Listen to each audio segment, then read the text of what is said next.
Hey everyone, welcome to the Fantasy Debate with Sam and Tate, brought to you by drroto.com. Get your daily prescription of fantasy sports.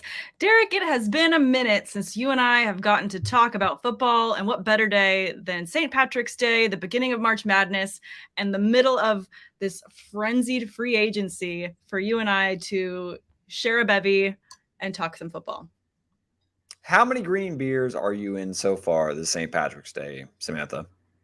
Sadly, I was working late, so I'm in on like one. Do you want to do the over-under on how many I'm in? I'm going to bet the over. Wow, thanks. All right, appreciate that. Yes, we have a lot to catch up on. And there's so much that's fantasy relevant to sink our teeth into. 2022 implications all over the place so far. It's been active so far over the last week, Sam. It's been crazy.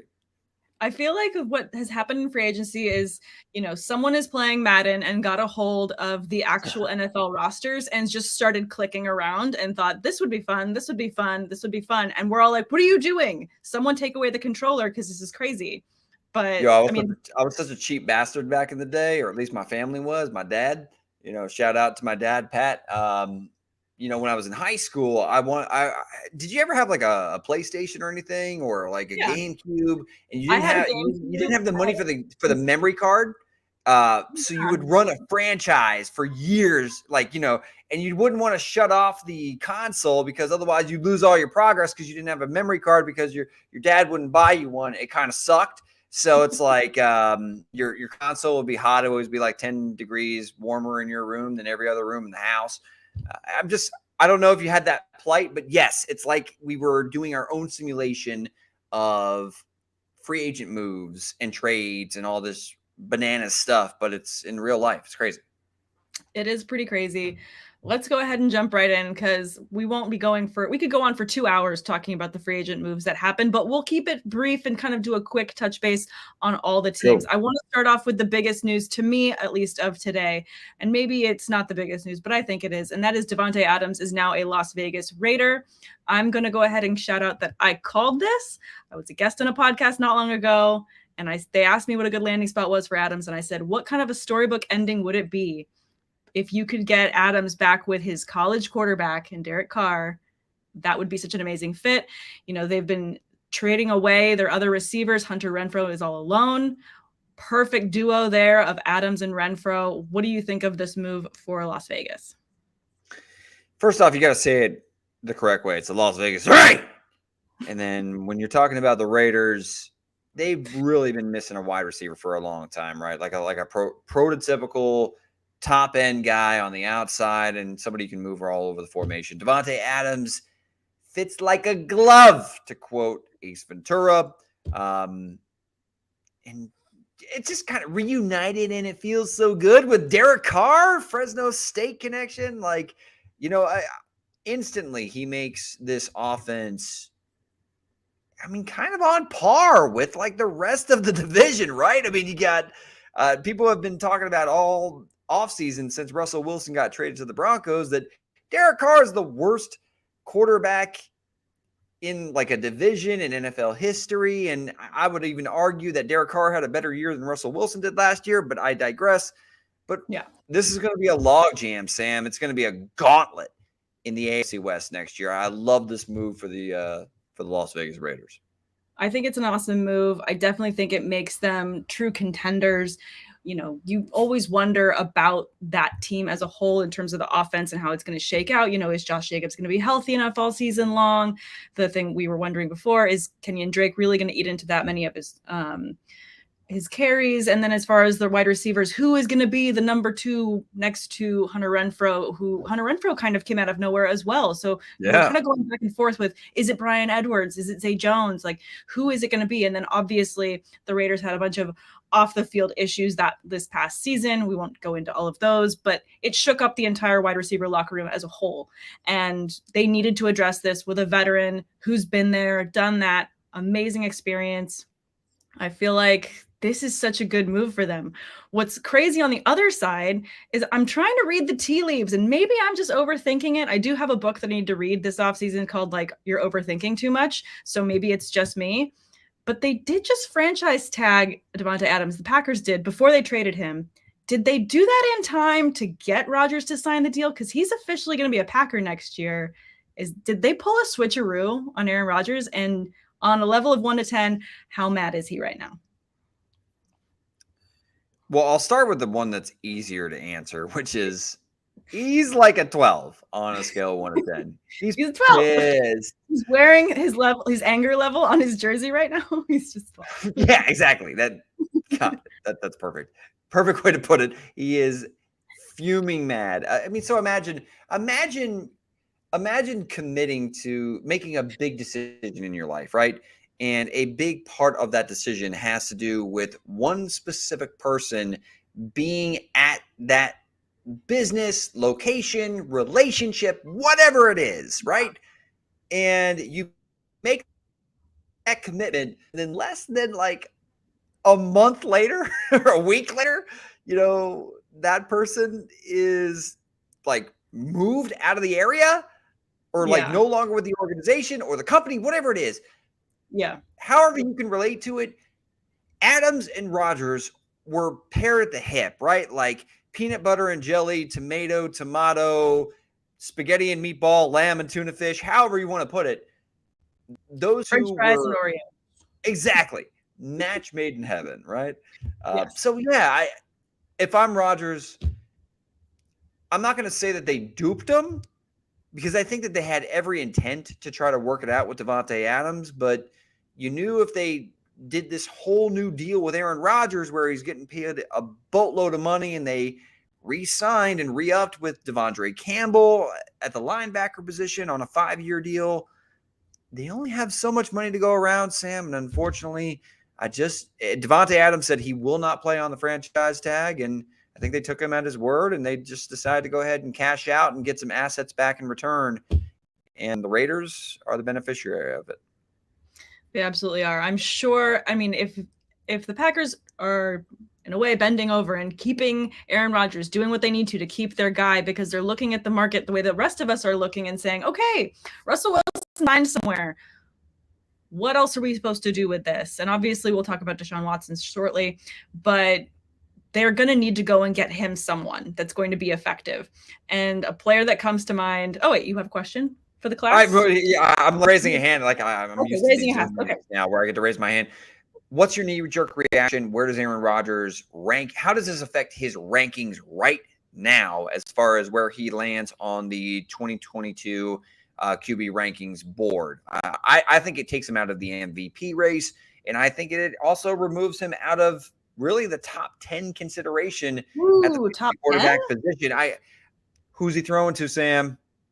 He's going to have to make up with every other receiver and every other tight end and every running back on his squad and get the ball to literally everyone else. I think that he's going to have to do a lot of things, but I wanted to pivot to someone that they have to get. They have to go and get a receiver. Packers now have to address this issue.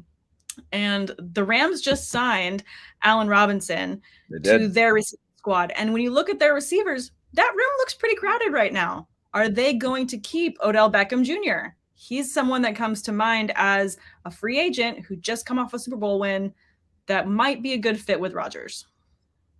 I personally don't think that the Rams are going to bring back Odell Beckham Jr., right? Think about it.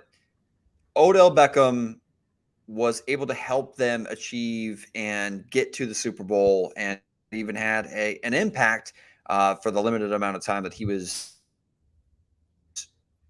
killed during Super Bowl 56. But let's be real, Sam. I mean, this is a win now team, right? And Odell Beckham Jr. tore his ACL in the Super Bowl, which means his timetable for return is probably the middle of next season at best case scenario. That doesn't help you win now. Allen Robinson helps you win from week number 1 in the 2022 NFL season. So I think it makes sense. I don't think Odell will be back in Los Angeles, even though I think it helped resurrect his career based off of the production that he had. It proved a lot of people wrong in terms of what he was capable of doing with a team, proving that he was capable of being part of a winning franchise and leveling them up, which I did feel like he did down the stretch. He absolutely stepped up and did all the things that us fantasy managers have been wanting out of him for years. So I definitely think he did that. But I just wonder, I agree. I don't know that he's going to stay a Ram. I do think that the Packers are a nice fit for him. I also have to say, as much as I love Robert Woods, he's also come off an injury, but he had his injury much earlier in the season. He's also a piece that could be on the move just because it is now a very crowded backfield for the Rams at the moment, and another player that I think would be a perfect plug and play for Rodgers. Well, we'll see, who the Packers are going to bring in. They could draft a couple players. They could bring in a couple free agents. I mean, Julio Jones just recently seems like he's going to be released from the Tennessee Titans. And we have a lot of other moves to get to, but certainly the Green Bay Packers are going to have to try to figure something out as far as replacing the elite level production from Devontae Adams, because Adams, you can make an argument, that was the number one wide receiver in the NFL over the last 2 or 3 seasons. And, Rodgers is not going to have the guy that he's relied upon during that span, including during the span of back-to-back MVP runs over the last 2 seasons. Definitely. Let's talk about another team that has been trying to address the wide receiver issue in a very interesting way, and that would have to be the Jacksonville Jaguars, in that they're paying a very high premium for Christian Kirk. You and I talked off the air slightly about this. A little bit. That price tag kind of feels like when I've had a couple too many drinks and I go online shopping and I think, I'm not going to price check this. I'm not going to go and try and get a better deal somewhere else for this. I'm just going to buy the first thing I see online because I thought of it. That's kind of how I feel about this. And that might be mean. Is that mean? Is there anything that you've bought as much, or is there anything that you've ever purchased that you feel like you regret as much as the Jags are about to regret this contract with Christian Kirk? No. No large purchases whatsoever. None. No. I mean, just not to this level. I've never impulse shopped like this. I mean, this was just, searching wide receiver and then just doing a scroll and click and buy. And I'm not saying that he's terrible by any means, but I just do not feel like the price tag matches the caliber player that he is. They also went and got Zay Jones, which I feel like this is almost an insult to Zay Jones, that he's getting $24 million for 3 years while Kirk is getting $72 for 4. I mean, it also feels a bit weird. Like, I don't know. It sits odd with me. When you're comparing, right? I mean, look, I'm not, by no means am I a car aficionado, right? But I'm kind of assuming that you paid, I don't know, like sexy sport car money, like Lamborghini, Ferrari, something like that. And what you end up getting is like a Honda Civic. Like, that's really insulting to Christian Kirk. That was meaner than what I said. Sorry to Honda Civic drivers. Anyway, I don't want to insult anybody. I'm just saying that the production, I don't think, is going to match the contract. Am I wrong by saying that? Sure. As far as his fantasy relevancy, I think that it definitely sustains him in dynasty formats. I think it keeps him in like that top 30 range, right? Don't you think? Yeah, I definitely think so. And I mean, maybe we're just shooting on this so much because obviously Trevor Lawrence didn't have the rookie season that he should have had if he had, a coach that wasn't cheating on his wife and getting hammered and like staying in Cleveland after or staying in Cincinnati after he losing. I don't know. I mean, Urban Meyer's tenure there in Jacksonville was an absolute disaster. But point is, I mean, I think that we're going to see a lot more what Trevor Lawrence has to bring to an NFL team now that you have a competent NFL coach, right? Yeah, I think so. And he's now got a couple weapons, which is great. They also added tight end Evan Ingram. Maybe that can resurge because he was a thing for a minute, what feels like forever ago. But I don't know. It's still a little bit. It's just an interesting spending spree that I wasn't anticipating. Well, getting the guard Brandon Scarra from the Washington Commanders now also really helps, right? I mean, because that'll help secure that interior of the offensive line. I think he's an upgrade from Andrew Norwell, who saw his better days in Carolina as a Panther. So, they also, I mean, you franchise Cam Robinson, and you could end up going tackle early in this NFL draft, right? Even at the top of the NFL draft order. So I think the Jags are clearly trying to build around Trevor Lawrence. And I think that that's the right thing to do if you're Doug Peterson and the rest of this coaching crew. I definitely agree. Thank you, Jonathan Danger, for tuning in. We appreciate you. He said he missed us. Danger! And he's also throwing this one at me, which I definitely appreciate. He says, go Mitch. And I'm pretty sure that refers to Mitchell Trubisky, who is officially the quarterback of the Pittsburgh Steelers. When I say I out loud made a sound that made everyone at my office run into my office for concern, there were noises, there were words said. I've come to terms with it. I understand the move, but it was not expected in the slightest. So I'm going to ask you, what were some of the symptoms of Mitchell Trubisky's tenure there with the Chicago Bears? Bad offensive line, a good wide receiver group, a great defense, and expectations that he didn't live up to. So pressure. What? This team, Sam, I look, there's been so much moving and shaking and quarterback carouseling during this offseason. And I think that we're not even done yet, right? Because the Deshaun Watson domino has not fallen yet. Nope. And we'll get to that shortly. But, do you really feel like Mitchell Trubisky gives you even a remote chance in this division? It's a loaded AFC North. The thing is, this division is absolutely insanely tough. To not go out and get an ace, you're going to fall short. What I think this move is it's not settled on Mitchell. You settled on Mitch. I didn't settle. It wasn't my fault. I didn't do it. But it happened to me. It happened to me. Okay, so here's the thing that I think makes sense. And when you go back to historically what the Steelers front office does, they make very smart financial moves, and they are very conservative with how they use their draft picks, how they spend their money. They're very conservative, and they're very thoughtful about that. I feel like them and the Patriots are renowned for that, which is hilarious that two kind of rivals in a way teams are actually very similar in how they overall manage the wallet.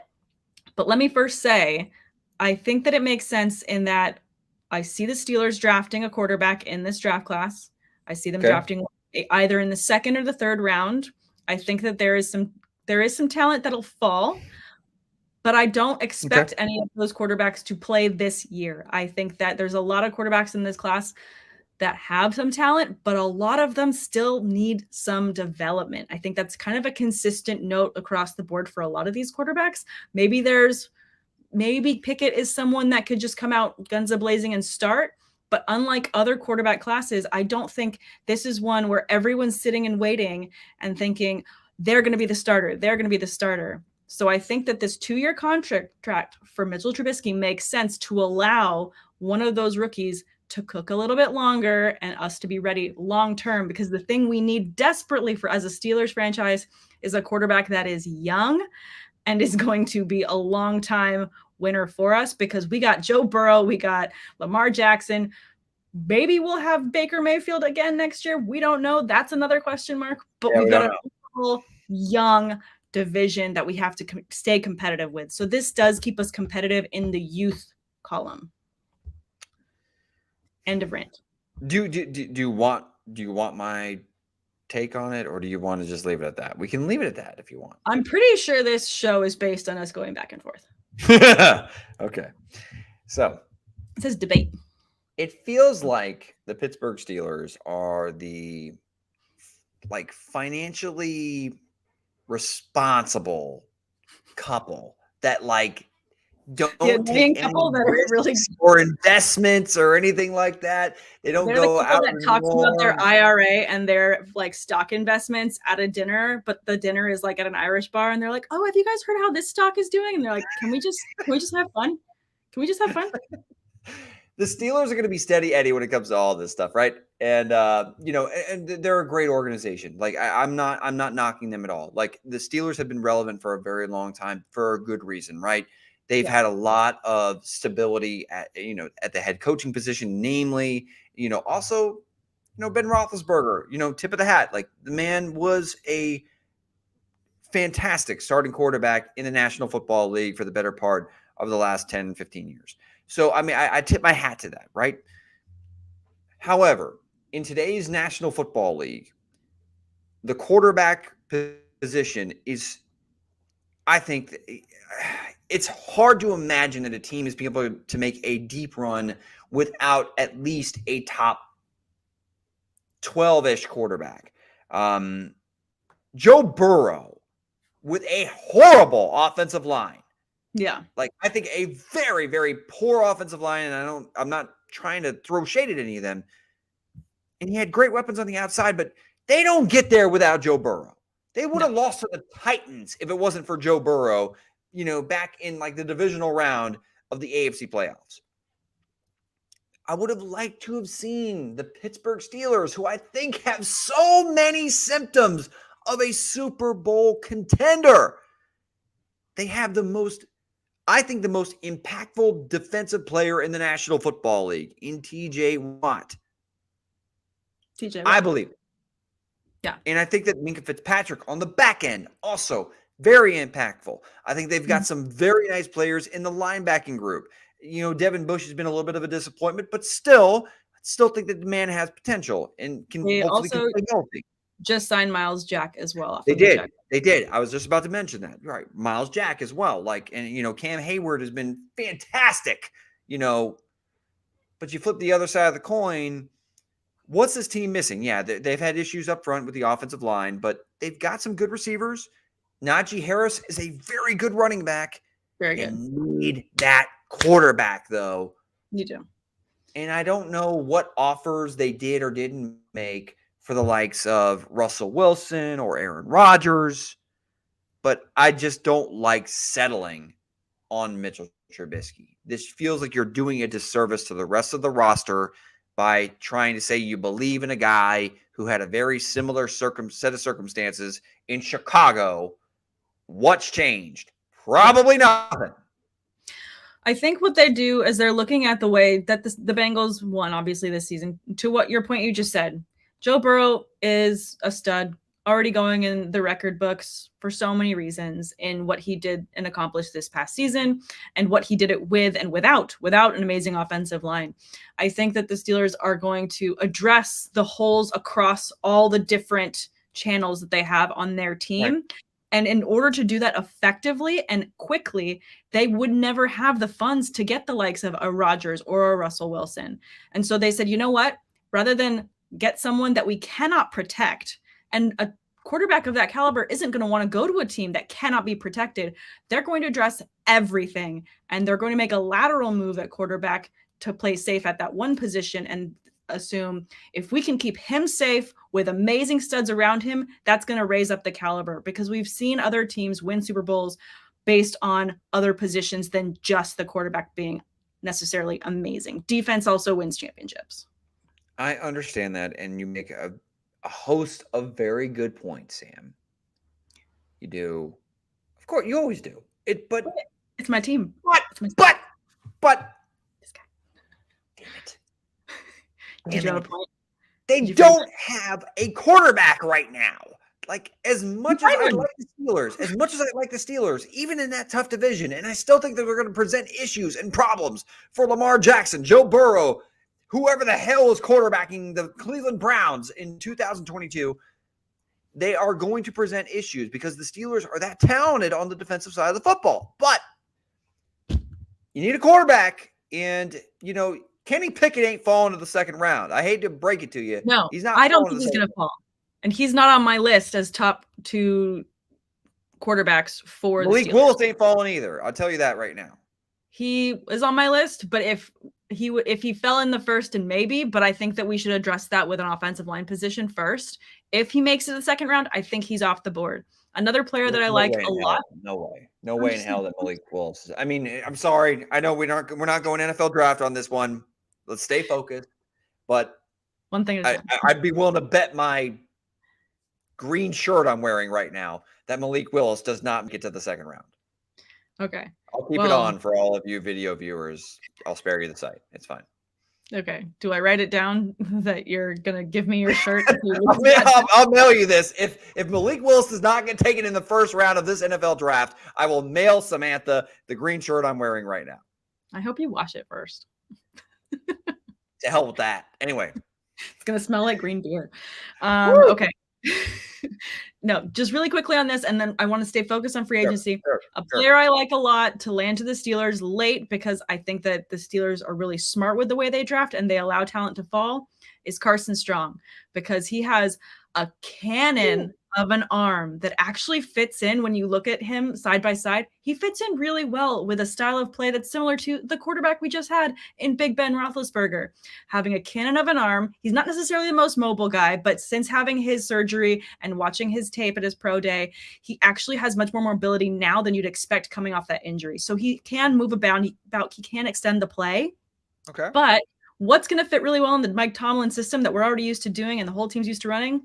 His style of offense. And he's someone that they can get later, and they can stock up at the offensive line positions. See, there's something going on back here. I think it fits. All right, Sam.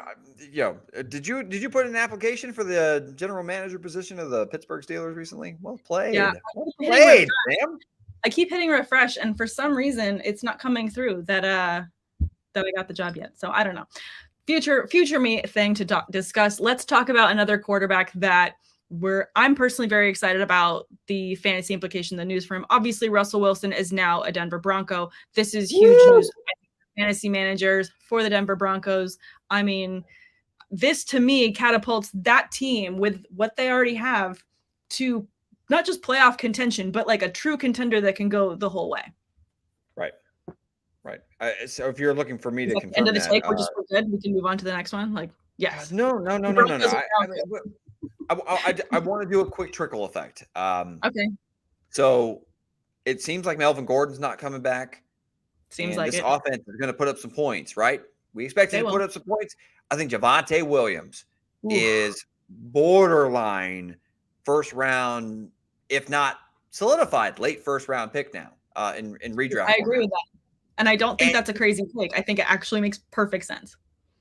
And I'm even going to go as far as like, because I've also like, I did a startup dynasty draft recently. And I was kind of messing around in the first round. I was like, man, Javonte Williams, I actually really, really, really like his outlook. I mean, he's up there as far as like a dynasty cornerstone that you want to build your dynasty team around. So there's Javonte Williams, but then there's also, I think that this instantly helps Jerry Jeudy. Like Jerry Jeudy is the one that really jumps off the page to me dynasty wise, that wins long term.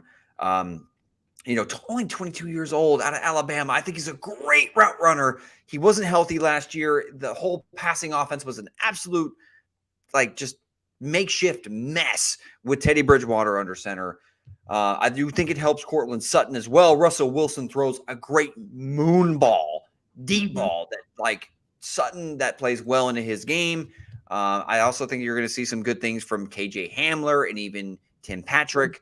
And I'm not even going to try to say his actual last name, but Albert O is a guy you need to go ahead and make sure you target late in your dynasty or in your dynasty drafts, but also in redraft formats heading into the season, unless they add someone via free agency or the NFL draft.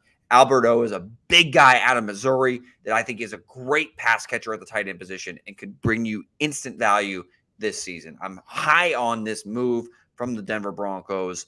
And Russell Wilson, I think this puts him back in top 7 territory for me personally. Absolutely. This catapults a lot of values across the board at every position in terms of where you're taking them. The ADP for everyone goes up several boxes, in my opinion. Albert O, to your point, I think in tight end premium leagues especially, is someone that needs to go off the board much sooner. He's not someone that you're going to be able to snake away late in a draft. He's going to keep going up draft boards. So if you're drafting now and you're in a tight end premium league, it's not crazy to see him go much sooner than you'd actually anticipate him, just because of this surge of offense that we're going to see. Of course, I'm not thinking anything crazy. I'm not thinking top 5, but he's going to go top 12. I think he's going top 12. Top 12, I think actually makes sense. between 10 and 12, perfect. You can make Like right around Hunter Henry, like I mean, even maybe Mike Gesicki or something like that. I mean, Gesicki goes a little bit higher, but I mean, you know what I'm saying. Hunter Henry, and then Alberto. I think just in terms of volume, just even Noah Fant. I mean, like, is Noah Fant really in a good position right now with no Russell Wilson there in Seattle? No. And that's an offense that I think we also have to look at if you want to just go straight across. Metcalf. Oh no! I know the DK Metcalf train. You know, I believe that they're drinking, but not to celebrate. They're just there's a different level happening there in Seattle. It's not looking great. I don't know, and maybe that's also what to talk about in terms of the quarterback market. They have Drew Lock starting. Is there another free agent quarterback before the draft that they could make a move to pick up? Would a Jameis Winston fit there? I was just making sure my mic still works after I threw up in it. Whoops. No, look, there's other quarterback options. We don't know what they're going to do yet, right? So I'm assuming after the Raiders went ahead and traded for Devontae Adams, I'm assuming they're not trading Derek Carr, but we don't know yet. That would be really dumb. That would be super dumb. What the hell's the point? I mean, but who knows? It's the Raiders. So they're to watch the world burn if they do that. But you do need a quarterback that's willing to push the ball down the field, which Jameis Winston, for better or for worse, has done in the past. Now that he has LASIK surgery, thanks, Jameis. But we'll see exactly what the Seahawks may have up their sleeve. Obviously, they traded Russell to the Broncos for a buttload of picks, which is, assuming that they're probably going to have now a top 15 pick in this upcoming NFL draft. So we'll see. But, obviously, I think it does knock down the values of both DK Metcalf and Tyler Lockett in particular for this upcoming season. And DK, I don't know, Sam. I mean, is he still a top 15 receiver that you want in dynasty formats? No. Really? I mean, he's so good. I mean, there's volume. Like, to your point, who's throwing to him? Obviously, he's a fantastic player, but can Drew Lock get the ball down the field enough times to equal the ADP? Right now, no, not Drew Lock. No. Yes. As of right now, no. Like, there's a lot of reasons why I don't want to start any more dynasty leagues right now, because there's just too much happening that I can't make a good decision because it's all just up in the air. You struggle with commitment. I get it. I do. I know. It's hard for me. As do I when it comes to football player. Me, everything, Just kidding. Yeah. I'm only kidding. Let's talk about something that I know you're going to be amped to talk about. I want to know where you were when you got the ESPN notification, or however you got your notifications, for Tom Brady deciding, yeah, baby, hey, I'm not done. So, paint the picture. Where were you? I know that you screamed. Like, I just know it. Well, I was changing a diaper. Baby Kennedy. So all right. So to paint the picture, to really for those audio turning in on our podcast right now, of course, brought to you by drroto.com. So I had my phone to my right and all my baby diaper changing supplies to my left, and baby K right in front of me. So anyway, I'm in the midst of changing a diaper, and I get a buzz on my phone, and I look at it while she's on the ground, and it's like my dad saying, "Yeah, Tom's back, baby," and I'm like, "What the hell's going on here?" And I finished changing the diaper, and all my and then my phone's just blowing up because it's like, hey, Tom Brady's back. And I'm like, what the hell is going on? I check it out, and it's Adam Schefter saying, Tom Brady is back, baby. Sam, instantly, my instant gut reaction goes that Tom Brady's going to be a top, 7 quarterback next year, drafted as a top 7 guy. Obviously, he brings you no rushing value whatsoever outside of 1-yard quarterback sneaks at the end zone. But, he proved last year, even at the age of 44, Sam, he still plays at a high level, still plays at an MVP level. They signed Chris Godwin to a long-term deal. They still got Mike Evans. I'm assuming Gronk's going to come back. And really, Antonio Brown, yeah, it's a downgrade to Russell Gage, but I really liked Russell Gage. And I think this was a sneaky, nice move by the Bucs to bring him in as a number 3 and kind of an insurance policy for Chris Godwin. So I still think Brady's going to be a top 7 guy next year. I definitely agree. I think he's a top 7 guy. And to talk about Russell Gage, he's a player that I definitely love. I know you know how much I love Russell Gage. He's great. He's really a good player. So looking at a now very crowded wide receiver locker room, how do you feel if you had to give a general percentage of how the target share would go for him? How much do you think is going to land for Russell Gage? Whereas towards the end of last season, he was getting the lion's share. Oh, shnikes. Now that's tricky because I didn't mean to throw numbers at you. Yeah, I mean, like, look, I do my data and analytics, kind of research and looking around and stuff like that. But I'm expecting a target share that's maybe slightly lower than what you saw from Antonio Brown when he was on the field last year. Mm-hmm. I think that Gage is someone that's similar to Antonio Brown. Of course, he's not as good as he is. I mean, Antonio Brown's like a borderline Hall of Famer, but when you're talking about Russell Gage and what he brings to an offense, I think there's a lot of versatility there. I think there's a lot of ability to move him around the formation and kind of plug gaps. And, if Chris Godwin isn't ready for week number 1, I'm going to go ahead and say that on a floor level, I think that Gage sees somewhere around like a 15 to 20% target share. And to me, that is going to this offense with Brady playing the way that he was last year. I think that this Bucs passing offense can sustain 3 relevant fantasy wide receivers. I definitely think it can sustain them. I just feel like, obviously we know that Russell Gage isn't going to get the target share that we want him to, given what he had last season. Not in Atlanta, right? Yeah, no. I get it. But it's a different level of quality. Is he going to be someone that gets less catches overall? Maybe a good bump in yards week in and week out, because maybe he gets something like 50 yards and a touchdown and 3 catches, something smaller on that end. But because of the touchdown, it bumps him. So he kind of does this roller coaster effect week in and week out. So let me ask you, would you rather have T. Higgins, or would you rather have the number 1 receiver, of, I don't know. I mean, let's go Amon-Ra St. Brown. Okay, so rather have T. Higgins or Amon-Ra St. Brown? Yeah. I mean, who's the number 1 receiver there in the Detroit Lions, right? Yeah, Amon-Ra St. Brown is. But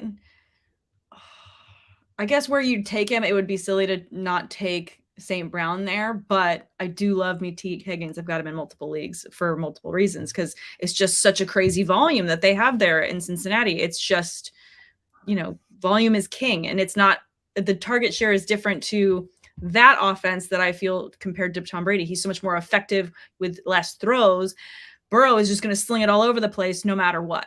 And he has to, because he has the terrible offensive line. He has no time in the pocket. He has to just get the ball out. We understand that. Correct. And Sam, you're on point. At least from what I heard, I think you're on point.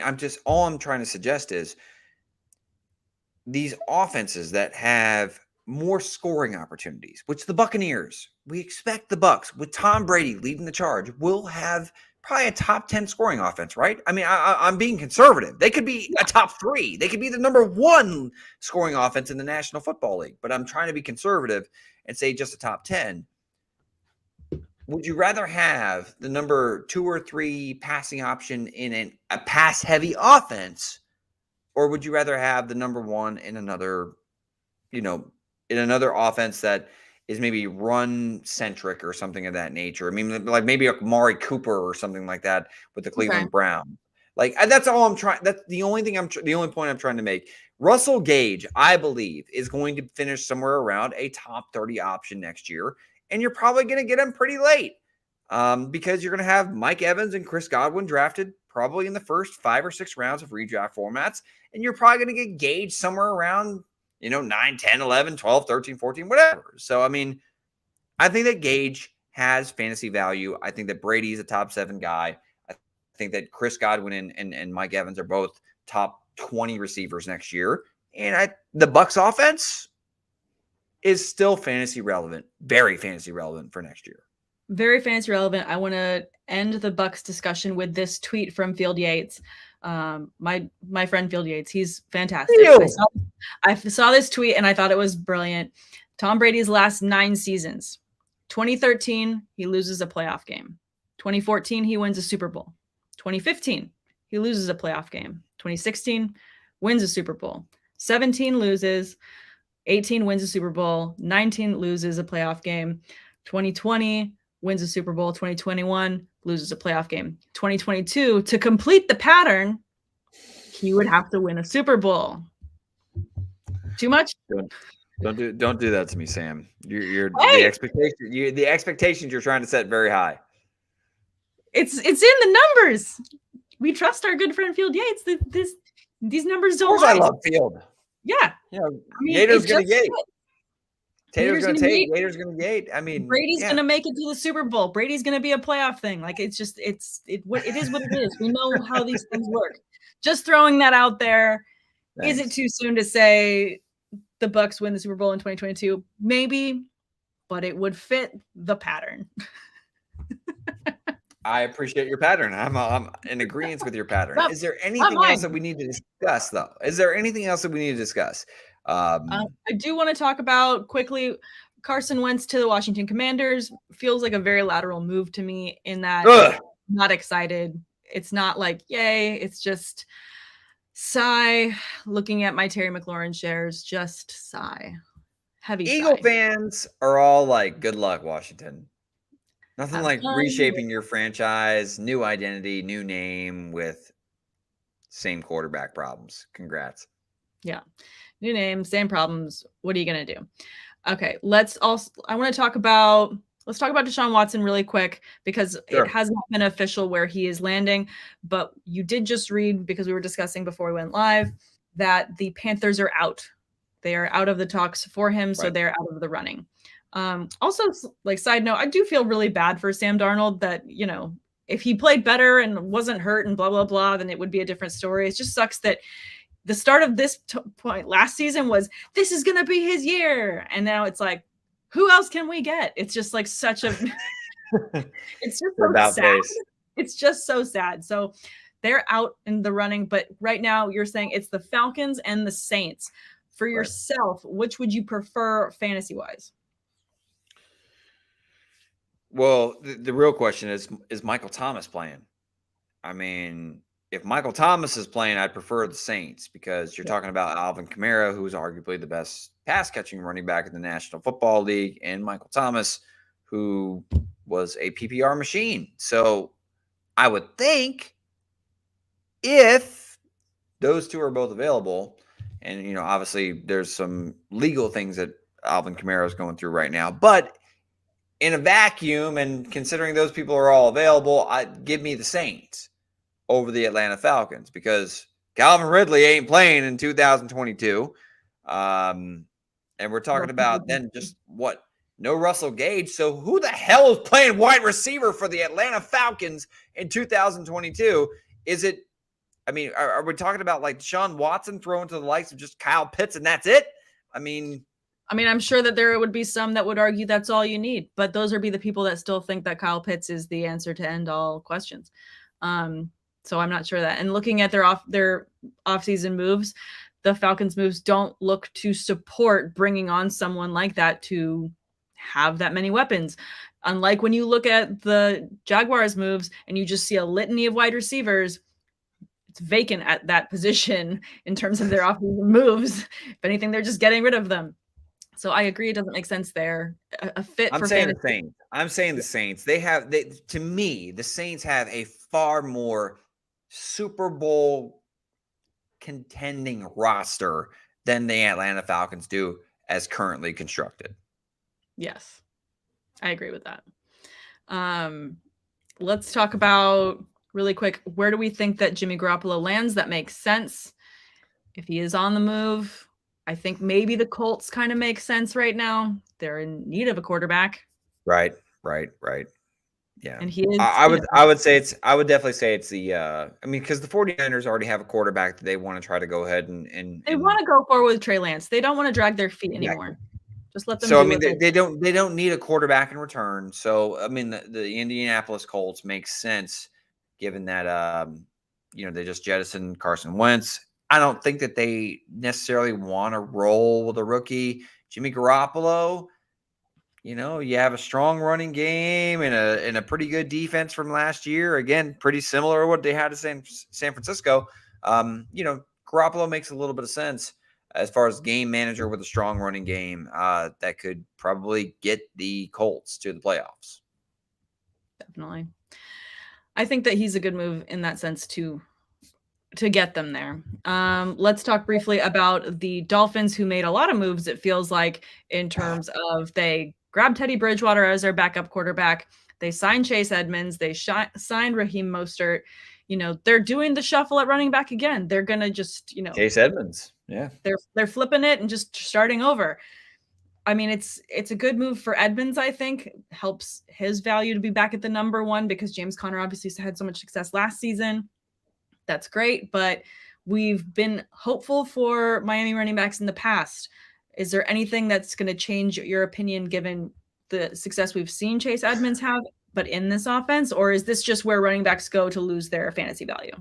Well, Raheem Mostert also doesn't help matters because he's very familiar with McDaniel and him and his impact on the 49ers offense during his tenure there. So, I mean, those things, Chase Edmonds and Raheem Mostert, I'm not even fully convinced yet that the Dolphins are done bringing in running backs for this upcoming season. I mean, God forbid they actually draft the likes of either Breece Hall or Kenneth Walker III or Isaiah Spiller for this NFL draft. I mean, like I'm not convinced they're done yet, but if we're going by what is currently on the roster, then I think it has committee written all over it, and I'd rather have Mostert than Chase Edmonds.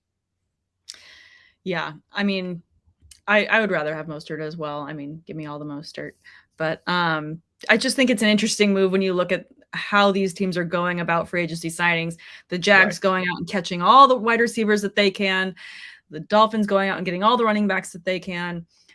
It's just interesting to see the way that things shake out at this point. Obviously, we know we're not done. There's still plenty of free agency to come and to discuss further. Guys, we'll do an episode next week because I'm sure there'll be plenty more to cover in Madness. And we're looking forward to talking about rookies coming up. I know you're looking forward to that too, right, Tate? I'm always doing my research on rookies. My thing, my jam. That's why when you were talking about Malik Willis, I'm like, there's no way he's slipping to the second round. I'm betting my money on it. There's no way he slips to the second round. Yeah, I'm not sure about that. But I wanted to talk about something that I thought would help a lot of people that are maybe looking to get more info on their rookies. I know you and I both want to do a lot of rookie deep dives before the draft. Sure. But if people want to look for a site and they just want to get more information, Campus to Canton is a fantastic resource. And I think a lot of people should head on over there and check it out.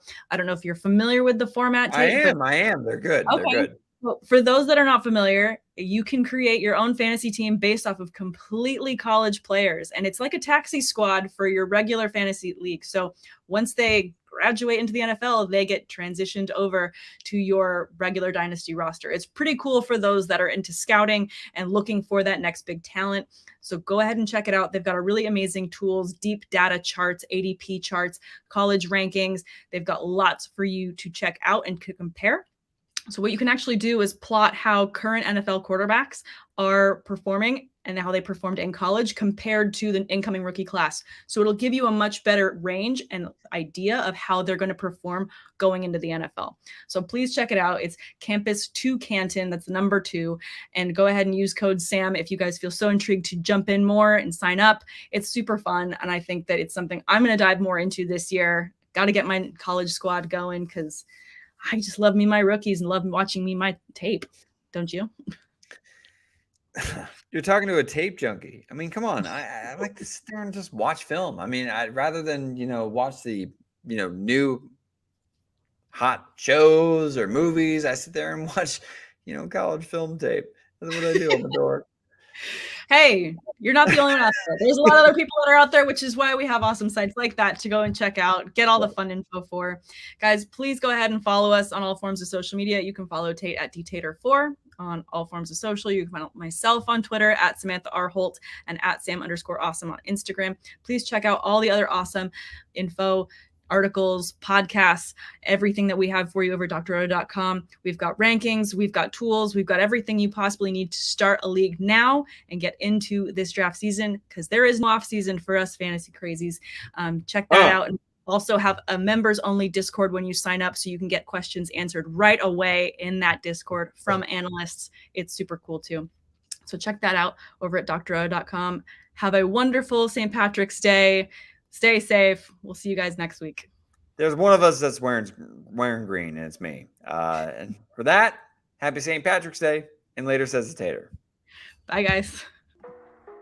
Thanks for stopping by the office. Get your fantasy prescription by subscribing to the channel and checking out drroto.com. And until the next visit, be well,